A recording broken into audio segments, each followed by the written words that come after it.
Hello बच्चों, let's read the question. A double slit experiment is done with monochromatic light of wavelength 6000 angstrom. Slits are 2 mm apart and fringes are observed on a screen placed 10 cm away from the slits.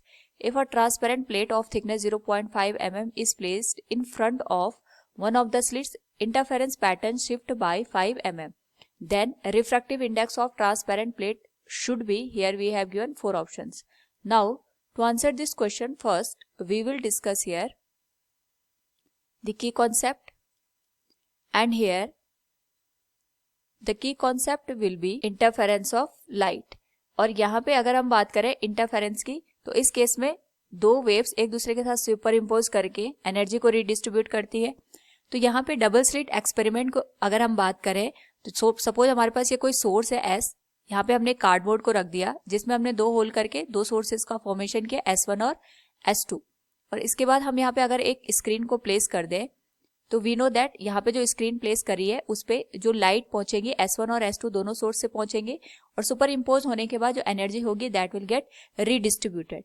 तो यहाँ पे अगर हम दोनों sources में से किसी भी एक सोर्स के पास में कोई भी एक ट्रांसपेरेंट स्लैब को प्लेस कर दे तो यहाँ पे जो हमारे पास फ्रिंजेस की पोजीशन होती है वो शिफ्ट हो जाती है. यानी अगर ये यहाँ पे सेंटर पे बन रहा है तो यहाँ पे इसकी जो पोजीशन होगी या तो ये अपवर्ड शिफ्ट हो जाएगी या तो डाउनवर्ड. ये डिपेंड करता है कि यहाँ पे हमने इसकी थिकनेस कितनी ले रखी है और इसका रिफ्रैक्टिव इंडेक्स कितना है. इस केस में जो हमारे पास यहाँ पे शिफ्टिंग अकर होती है it is related to its optical path difference, जिसको हम यहाँ पे इंडिकेट करते हैं optical path difference is given as mu minus 1. Basically ये यहाँ पे रिफ्रैक्टिव इंडेक्स का डिफरेंस होता है.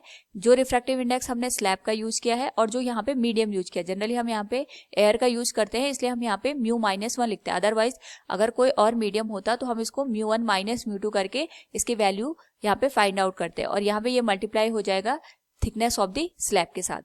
नाउ ये जो वैल्यू होगी ऑप्टिकल पाथ डिफरेंस की it will be equal to the x into small d divided by capital D. यहाँ पे जो x होता है ये शिफ्टिंग को इंडिकेट करता है कि कितने से हमारे पास जो फ्रिंज है वो शिफ्ट हो गई.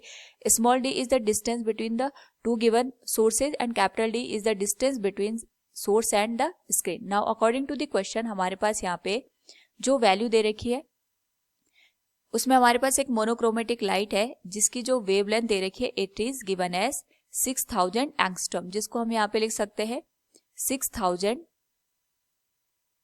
इंटू 10⁻⁻10 मीटर के बराबर.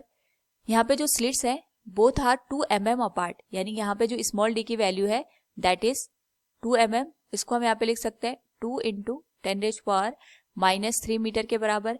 And the fringes are observe on a screen place 10 centimetre away. यानी कैपिटल डी की जो वैल्यू है दैट इज 10 सेंटीमीटर. इसको 10 इंटू 10⁻² मीटर के बराबर.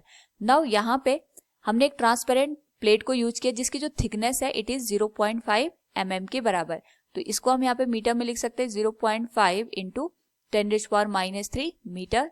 और यहाँ पे जो शिफ्टिंग अकर हो रही है दैट इज x की जो वैल्यू है इट इज 5 mm. तो ये वैल्यू हो जाएगी 5 इंटू 10⁻³ मीटर के बराबर. तो यहाँ से we have to find out the refractive index of the transparent plate. तो we can write optical path difference will be given as x into small d divided by capital D के. जो optical path difference की value होगी it can be written as mu minus 1 into t equals x into small d divided by capital D. सारी values को अगर हम यहाँ पे प्लेस कर दें तो म्यू की वैल्यू तो हमें निकालनी है म्यू माइनस 1. नाउ हमारे पास जो थिकनेस की वैल्यू दे रखी है इट इज 0.5 mm. इसको हम लिख सकते हैं 0.5 इंटू 10⁻³ मीटर के बराबर.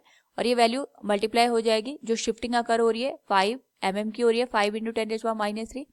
स्मॉल डी की वैल्यू 2 mm के बराबर है that will be 2 into 10⁻² divided by जो स्क्रीन और सोर्स के बीच की डिस्टेंस है वो 10 सेंटीमीटर के बराबर है. तो ये हो जाएगा 10 इंटू 10⁻² के बराबर. So from here mu minus 1 can be written as 5 into 2 multiplied with 10⁻6 divided by 10 into 10⁻². और ये मल्टीप्लाई हो जाएगा 5 इंटू 10⁻4 के साथ. 0.5 को हमने 5 इंटू 10⁻⁻4 के बराबर रख दिया, ये हो जाएगा 5 2 जा 10, 10 से 10 कैंसिल हो जाएगा, so it will B 4 minus 2, ये 10⁻⁻6, ये सारी वैल्यू यहाँ पे कैंसिल आउट हो जाएंगी। तो from here we can say the value of mu minus 1 will be given as 1/5, और इसको हम लिख सकते हैं 1/5 को 0.2 के बराबर, so value of mu will be 1 plus 0.2, और रिफ्रैक्टिव इंडेक्स की वैल्यू हो जाएगी 1.2 के बराबर। So from the given question we can say here the refractive index of transparent plate should be 1.2. Option B will be the correct one. Hope all you understood it. Thank you and best of luck.